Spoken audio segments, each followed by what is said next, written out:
هلا السلام عليكم شنال العرة.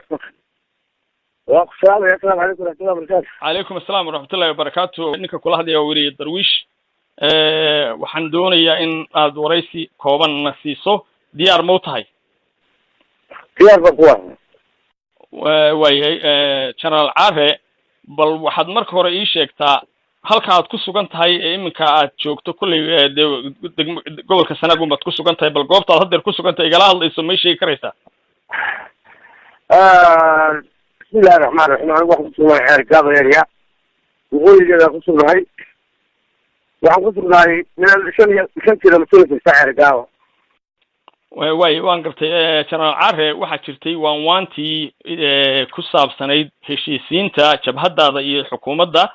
ee ay wadeen odayaasha dhexdhexaadka ahi inay mar dhexdaas ay hakatay oo xoogaa hakad ku yimi hab sameeyo socodkeedii wararka qaar baa imika waxay sheegayaan inay dib idin ku bilaabantay oo hawshii dib ay u soo noqotay hawshaasi ma jirtaa bismillaahi arrinta dadka dadka beeraha aan ka soo jeedo بالعكس ورياسة المعلقات كذايين ممكن نقول على كذبنا وطول علي نحس معي ثاني كسبة كليا عيرف أنتوا اللي ما تعرف نبت بيت الثاني odayaashii dhexdhexaadinta ku jiray qaarkood iyo waliba qaybo kale oo ku biiray waxay maanta galeen Hargeysa markaas waxaana la hadalhayaa saadaashu sheegaysaa ujeedada ay u tageen inay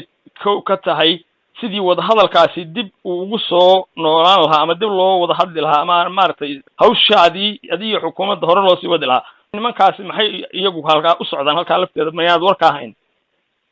bismillaahi raxmaani hada taakaga tuwado xaaladda guud halka iyo odayaasha adigu guud xasis oo kooban oo tira leh ayaa wuxuu dhigay oo gudoomiyada xasis ku jiro iyo salaadiin aad u fara badan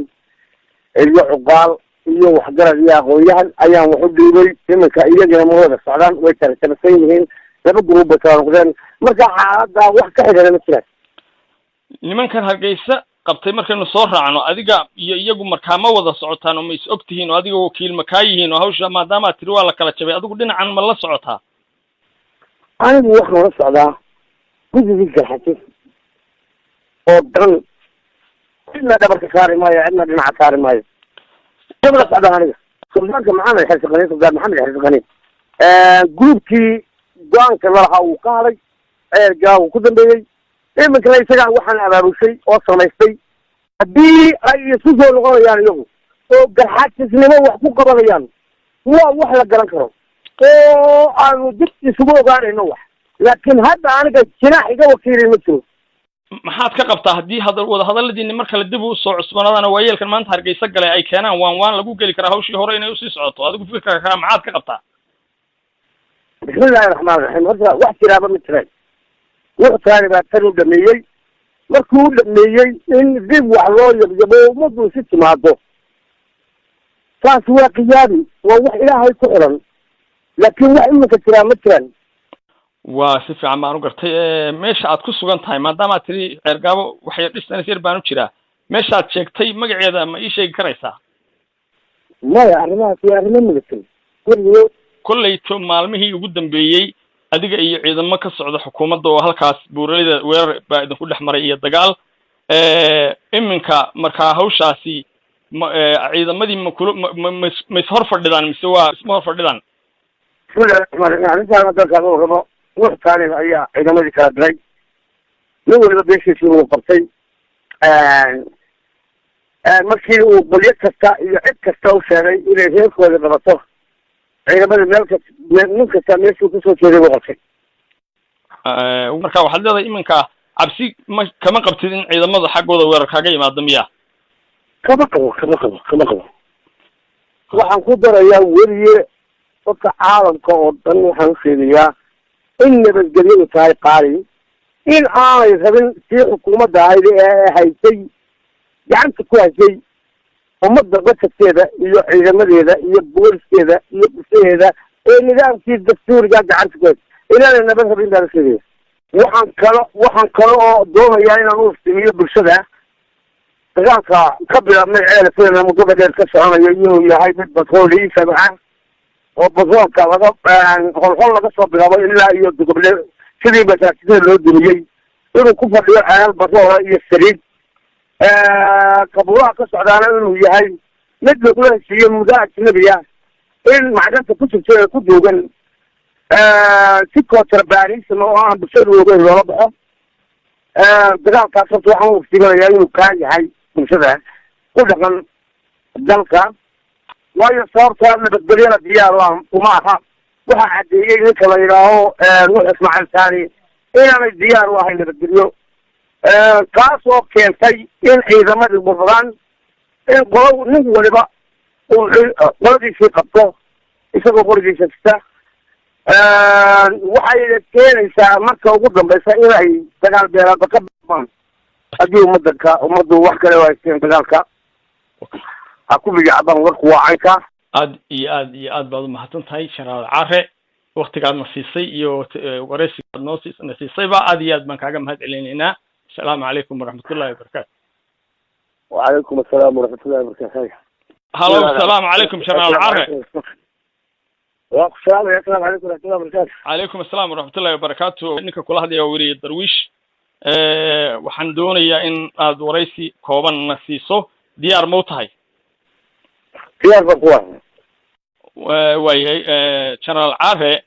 bal waxaad marka hore ii sheegtaa halka aad ku sugan tahay ee iminka aad joogto kulli gobolka Sanaag baad ku sugan tahay bal goobta aad hadda ku sugan tahay igala hadlayso ma sheegi karaysaa bismillaahir rahmaanir rahiim anigu waxaan ku sugnahay ceelgaaba area waqooyigeeda ku sugnahay waxaan ku sugnahay meel 5 kilomitir ceelgaaba waan gartay Generaal Care waxaa jirtay waantii ku saabsanayd heshiisiinta jabhadaada iyo xukuumadda ee ay wadeen odayaasha dhexdhexaadka ahi inay mar dhexdaas ay hakatay oo xoogaa hakad ku yimi habu sameeyo socodkeedii wararka qaar baa imika waxay sheegayaan inay dib idin ku bilaabantay oo hawshii dib ay u soo noqotay hawshaasi ma jirtaa beeraha aan ka soo jeedo oo dalxajis odayaashooda macnaqabeedkooda ay yihiin halkan aan ku wacdamay kadibna waa tuulaalay nuux ismaaciil taani kusheega taliyaha ciidanka halkii udhigay maanta nabad beejigsaanana odayaashii dhexdhexaadinta ku jiray qaarkood iyo weliba qaybo kale oo ku biiray waxay maanta galeen Hargeysa markaas waxaana de la hadalhayaa saadaashu sheegaysaa ujeedada ay u tageen inay ka tahay sidii wada hadalkaasi dib ugu soo noolaan lahaa ama dib loo wada hadli lahaa ama maartay hawshaadii adiga xukuumadda hore loo sii wadi lahaa nimankaasi maxay iyagu halka u socdaan halka lafteeda ma yaad warka ahayn bismillaahir rahmaanir rahiim hadda kaaga jawaabo xaaladda guud halka iyo odayaasha adigu guud xasis oo kooban oo tira leh ayaa wuxuu dhiibay oo gudoomiyada xasis ku jiro iyo salaadiin aad u fara badan iyo cuqaal iyo waxgarad iyo aqoonyahan ayaan wuxuu dhiibay iminka iyagana ma wada socdaan way kala tabsan yihiin laba gruub bay kala noqdeen marka xaaladda wax ka xidhan ma jiraan nimankan Hargeysa qabtay markaynu soo raacno adiga iyo iyagu markaa ma wada socotaan oo ma is ogtihiin oo adiga wakiil ma ka yihiin oo hawsha maadaama tiri waa la kala jabay adigu dhinacan ma la socotaa anigu waxaan la socdaa guddiga garxajis oo dhan cidna dhabarka saari maayo cidna dhinaca saari maayo la socdaa aniga suldaanka maxamed xirsi qaniin suldan maxamed xirsi qaniin gruubkii go-aanka lalahaa uu ka hadlay ceelgaa uu ku dambeeyey iminkana isagaa waxaan abaabushay oo samaystay haddii ay isu soo noqonayaan iyagu oo garxajisnimo wax ku qabanayaan waa wax la garan karo oo aanu dib isugu ogaanayno wax laakiin hadda aniga jinaax iga wakiilay ma jiro maxaad ka qabtaa haddii wada hadalladiini mar kale dib u soo cusbanaadana waayeelkan maanta Hargeysa galay ay keenaan waan lagu geli karaa hawshii hore inay usii socoto adigu fikirka maxaad ka qabtaa bismillaahir rahmaanir rahiim horta wax jiraaba ma jiraan wuxuu taani baa tan u dhameeyey markuu u dhameeyey in dib wax loo yabyabo ummaddu si timaado taas waa qiyaabi waa wax ilaahay ku xiran laakiin wax iminka jiraa ma jiraan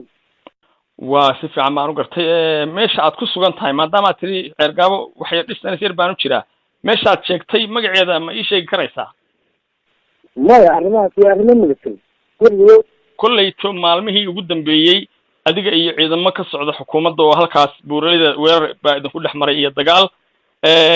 iminka markaa hawshaasi ciidamadii ma is hor fadhidaan mise waa isma hor fadhidaan? arrintaan dalka lagu rabo ruux taaniga ayaa ciidamadii kala diray nin waliba beeshiisii uu qabtay markii uu qolyo kasta iyo cid kasta u sheegay inay reerkooda qabato ciidamada nin kasta meeshuu kasoo jeeday u qabtay. marka waxaad leedahay iminka cabsi kama qabtid in ciidamada xaggooda weerar kaaga yimaado miya? kama qabo waxaan ku darayaa weliye dadka caalamka oo dhan waxaan usheegayaa in nabadgelyadu tahay qaali, in aanay rabin sii xukuumadda ahayd ee haysay gacanta ku haysay ummadda basadkeeda iyo ciidamadeeda iyo booliskeeda iyo bulshadeeda ee nidaamkii dastuuriga gacanta ku haysay inaanay nabad rabin baan usheegaya. waxaan kale oo doonayaa inaan u iftimiyo bulshada dagaalka ka bilaabmay ceelafeena muddada dheer ka soconayo inuu yahay mid batrooli sabaca oo batroolka holhol laga soo bilaabo ilaa iyo dugoble sidii masaajidada loo dumiyey inuu ku fadhiyo ceelal batroola iyo saliid kabuuraha ka socdaana inuu yahay mid lagula heshiiyo muddo ajnabiya in macdanta ku jirto ee ku duugan si contrabandism oo aan bulshada ogeyn loola baxo. dagaalkaas horta waxaan u iftiiminayaa inuu kaa yahay bulshada ku dhaqan dalka, waayo sababta nabadgelyada diyaar uma aha. waxaa caddeeyey ninka la yidhaaho nuux ismaaciil taani inaanay diyaar u ahayn nabadgelyo, kaas oo keentay in ciidamadii burburaan, in nin waliba uu qoladiisii qabto isagoo qorigiisa sita. waxay keenaysaa marka ugu dambeysa inay dagaal beelaadba ka bilaabaan haddii ummaddu wax kale haysteen dagaalka ha ku bigacbaan. warku waa caynka. aad baad umahadsan tahay Generaal Care, waktigaadna siisay iyo wareysigaad noo siisayba aad iyo aad baan kaaga mahad celinaynaa. asalaamu calaykum waraxmatullahi wabarakaatu. wacalaykum assalaam waraxmatullahi wabarakaatu. halo asalaamu calaykum Generaal Care. السلام عليكم ورحمة الله وبركاته. عليكم السلام ورحمة الله وبركاته. إنك كل هذا يوري درويش waxaan doonayaa in aad waraysi kooban na siiso. diyaar ma u tahay? diyaar baan ku waayahay Generaal Care, bal waxaad marka hore ii sheegtaa halka aad ku sugan tahay ee iminka aad joogto kulley gobolka Sanaag baad ku sugan tahay, bal goobtaad haddeer ku sugan tahay igala hadlayso ma sheegi karaysaa? بسم الله الرحمن الرحيم. أنا واحد كسر عارك هذا يريا وقول كذا كسر هاي وعن كسر هاي من شن كذا مسؤول في السعر قاوة. waan gartay Generaal Care, waxaa jirtay waantii ku saabsanayd heshiisiinta jabhadaada iyo xukuumadda ee ay wadeen odayaasha dhexdhexaadka ahi inay mar dhexdaas ay hakatay oo xoogaa hakad ku yimi habu sameeyo socodkeedii. wararka qaar baa imika waxay sheegayaan inay dib idinku bilaabantay oo hawshii dib ay u soo noqotay. hawshaasi ma jirtaa? arrintaa dadka mid walba beeraha aan ka soo jeedo oo dalxajis odayaashooda macnaqabeedkooda ay yihiin halkan aan ku wacdamay kadibna waa tuulaalay nuux ismaaciil taani kusheega taliyaha ciidanka halkii u dhigay maanta nabad beejigsaanama. odayaashii dhexdhexaadinta ku jiray qaarkood iyo weliba qaybo kale oo ku biiray waxay maanta galeen Hargeysa. markaas waxaana de la hadal hayaa saadaashu sheegaysaa ujeedada ay u tageen inay ka tahay sidii wada hadalkaasi dib ugu soo noolaan lahaa ama dib loo wada hadli lahaa ama maartay hawshaadii adiga xukuumadda hore loo sii wadi lahaa. nimankaasi maxay iyagu halkaa u socdaan halkaa lafteeda mayaad warka ahayn? bismillahi raxmaan raxiim. hadda kaaga jawaabo xaaladda guud halkaa iyo odayaasha adigu guud xasis oo kooban oo tiro leh ayaa wuxuu dhiibay oo guddoomiye xasis ku jiro iyo salaadiin aad u fara badan iyo cuqaal iyo waxgarad iyo aqoonyahan ayaan wuxuu dhiibay. iminka iyagana ma wada socdaan, way kala tirsan yihiin, laba gruub bay kala noqdeen. marka xaaladda wax ka xidhana ma jiraan. nimankan Hargeysa qabtay markaynu soo raacno adiga iyo iyagu markaa ma wada socotaan oo ma is ogtihiin oo adiga wakiil ma kaa yihiin oo hawsha maadaama tiri waa la kala jabay adigu dhinacan ma la socotaa? anigu waxaan la socdaa guddigii garxajis oo dhan cidna dhabarka saari maayo, cidna dhinaca saari maayo. la socdaa aniga suldaanka maxamed xirsi qaniin, sultaan maxamed xirsi qaniin gruubkii go-aanka lalahaa uu ka hadhay ceergaa uu ku dambeeyey iminkana isagaa waxaan abaabushay oo samaystay haddii ay isu soo noqonayaan iyagu oo garxaajisnimo wax ku qabanayaan waa wax la garan karo oo aanu dib isugu ogaanayno wax laakiin hadda aniga jinaax iga wakiilay ma jiro. maxaad ka qabtaa haddii wadahadaladiini mar kale dib u soo cusbanaadaan waayeelkan maanta Hargeysa galay ay keenaan waan lagu geli karaa hawshii hore inay usii socoto adigu fikirka maxaad ka qabtaa? bismillaahi raxmaani raxiim horta wax jiraaba ma jiraan wuxuu taani baa tan u dhameeyey markuu u dhameeyey in dib wax loo yabyabo ummaddu si timaado taas waa qiyaabi waa wax ilaahay ku xiran laakiin wax iminka jiraa ma jiraan. waa si fiican baan u gartay meesha aad ku sugan tahay maadaama aad tiri ceergaabo waxay dhisanays yar baan u jiraa meesha aad sheegtay magaceeda ma ii sheegi karaysaa? maya arrimahaas waa arrimo milatay weliyo kolleyto maalmihii ugu dambeeyey adiga iyo ciidamo ka socda xukuumadda oo halkaas buuralida weerar baa idinku dhex maray iyo dagaal iminka markaa hawshaasi ciidamadii ma is hor fadhidaan mise waa isma hor fadhidaan? arrintaan dalka loo rabo ruux taaniga ayaa ciidamadii kala diray nin waliba beeshiisii uu qabtay markii uu qolyo kasta iyo cid kasta u sheegay inay reerkooda qabato ciidamada nin kasta meeshuu kusoo jeeday buu qabtay. marka waxaad leedahay iminka cabsi kama qabtid in ciidamada xaggooda weerar kaaga yimaado miya? kama qabo waxaan ku darayaa weliye dadka caalamka oo dhan waxaan usheegayaa in nabadgelyadu tahay qaali in aanay rabin sii xukuumadda ahayd ee haysay gacanta ku haysay